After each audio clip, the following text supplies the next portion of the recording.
Hi, I'm Amy Story, and this is my site. So let's go ahead and take a look around. This is the welcome page. This is my site all about educational technology. Currently, this page is being used as a way to organize all of my educational technology assignments, and it catalogs all my learning this semester. There's going to be lots of pages and subpages all about educational technology, including resources I've curated, technology projects I've completed, evaluations, an educational blog, and my own personal choice page. Really quick, I just want to talk about my biography, so I'm going to go to that page first. So this is a little bit about me. It talks about my education journey, talks about what I'm doing now, talks about my first 3 years of teaching, which have been very interesting with the pandemic, and then a little bit more about me personally. My second page is my favorite pop culture phenomenon. This is my personal choice page I was just telling you about. So this is a Wakelet that I've curated all about my favorite pop culture phenomenon, which is The Wizard of Oz. I love The Wizard of Oz. Don't know what it is about it. I love to collect things. Makes me happy. And so it's just kind of like a little curated thing that I've made that it has lots of different types of media. And so it has like GIFs and photos, some videos, just some pictures, some articles, and it just kind of talks about the Wizard of Oz and the cultural phenomenon it's left. Conspiracy theories, other interesting details, list of books, making the movie, and there's so much more that I could add here. Then I have my resources page, which has 2 sub-pages, Web 2.0 resources, which I don't currently have any of, and then Wakelet/Wiki. This page is dedicated to Wakelets created by me and other classmates as an example of different topics you could create a Wakelet for. These can be used in classrooms for students to create their own Wakelet on whatever they want or whatever you teach. The one I created is about educational technology, and so it's a nice curation of sites and games and resources that I'm still adding to. As a math teacher, it's a little more math heavy. So my first one was Nearpod. I, go kind of talk a little bit about Nearpod. You have a link to it, a video about how to use it, preview of one of my lessons, and then I talk about some gaming sites like GameKit and Blookit, which have really blown up in my classroom the last 2 years. If you're not sure about them, there are 2 review pages for them, very detailed. And then my last one is Google Classroom. I love Google Classroom. So I have a little link to Google Classroom, which you would need to have a Google account to create, but that's free. And so are the Google Classrooms. And then I have 2 little resources here, one for students and one for teachers on how to use Google Classroom. And I'm still working on curating more. Here's some other really cool ones about French, about women in sports. These are really cool that just kind of talk about my other classmates' interests. These were created in Wakelet also.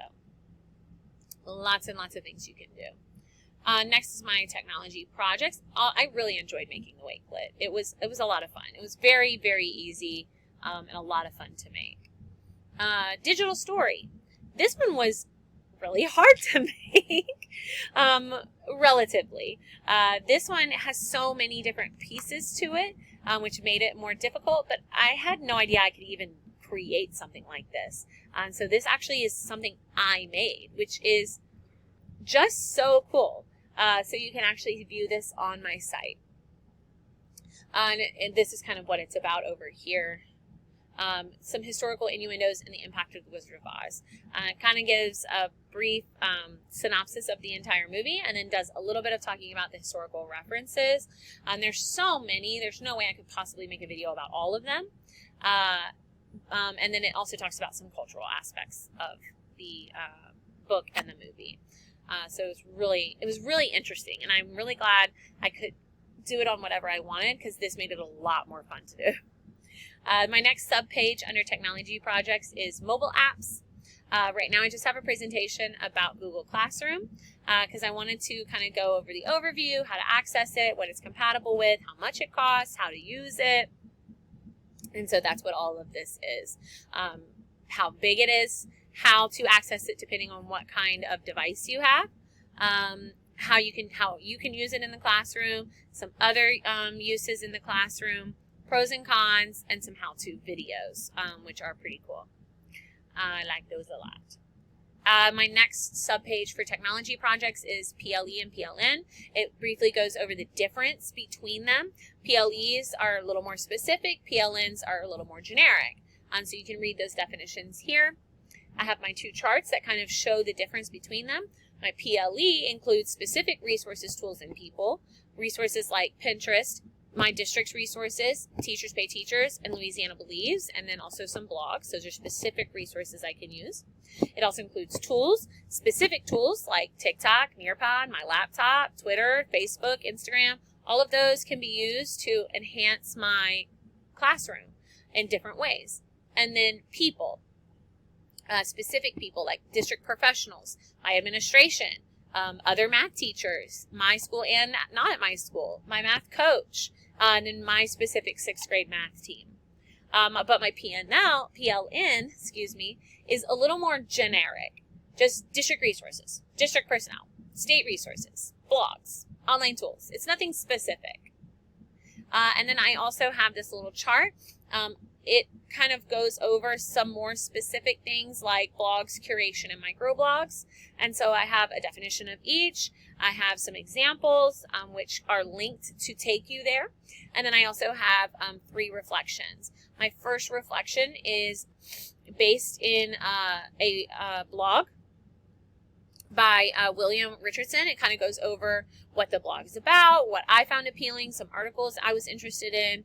I chose my top 3 to write really detailed explanations, and then a personal critique of blogs as a tool for teachers. So that's available to read. My second reflection is about Wakelet. I used Wakelet twice, 2 different projects. Really enjoyed it. Super easy. Overview of what I thought about it, how easy I think it is for students to use. Because really, we want students to use this. We can also create Wakelets to make things easier to find for our students, but I think this would be a really cool project. And so this kind of goes into this last long paragraph that kind of talks about how I have thought about using Wakelet in my math class. So that is available to read. And then this last one is about microblogs, specifically Twitter. So at the beginning of the semester, we followed some educational Twitter pages. And so I have a quick overview of Twitter and kind of why I think it's a good idea and how it's usable. And then I specifically chose Edutopia as my favorite of the 3. And so it talks about what Edutopia is, and then 3 different articles that I found really helpful. One's about captioning, one's about classroom management, and the other is about student discussions, and I found those really cool. Each of these actually links to the Twitter feed, to the specific Twitter post, which I think is really cool. And then from there, you can actually click on the article. The other 2 handles that were suggested that we follow were Alice Keeler and RM, I think it's Byron. They're both teachers. There's nothing wrong with their Twitters. It just, for me, wasn't as fruitful as Edutopia. So that kind of just talks about why I didn't specifically choose those 2. They're great, and you should follow them. And then quick overview of how helpful and useful I think Twitter can be. And then I have a website evaluation also here. This is an evaluation of the iExcel website, so you can click on this little thing right here.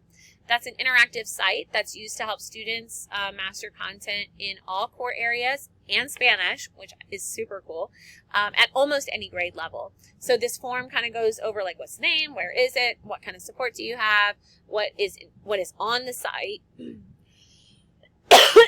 overview of the site, and then a yes and no kind of checklist about the author, the publishing body, some comments, if it's biased, how accurate is it, how current is it, the design of the interface, accessibility, and if I recommend it. And it kind of has some, I said I recommended it with reservations, and I explained that in that next paragraph. So that's available to peruse. And then the last page I have is evaluations. I have one for Apple Teacher Certification. I'm not currently pursuing that, but it will be here and all the information will be here as soon as I'm ready to do that. And then this last subpage is for, well, this screencast. As soon as I finish it, it's going to go on this page. The last thing I want to take a look at is my educational blog, where I am the Techie Eddie, because I'm a techie educator. I have two other blogs that or two other things that I really love.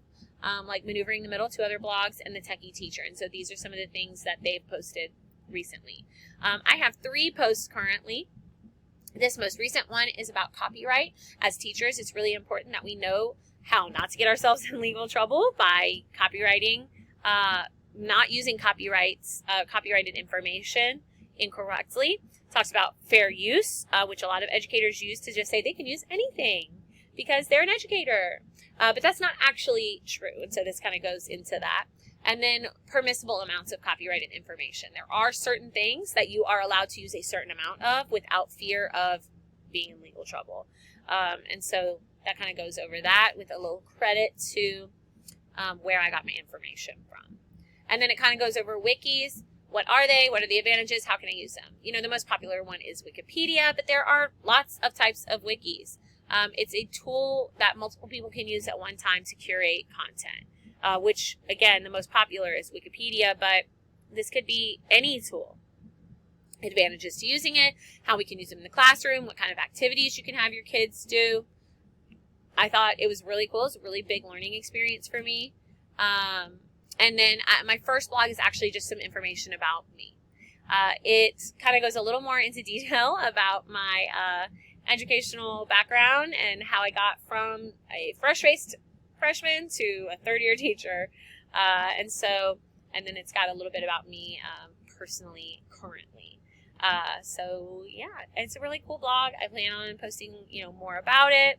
I am going to continue to use this website as a way to refer back to all of the things I've learned. I never thought I could be this technologically savvy.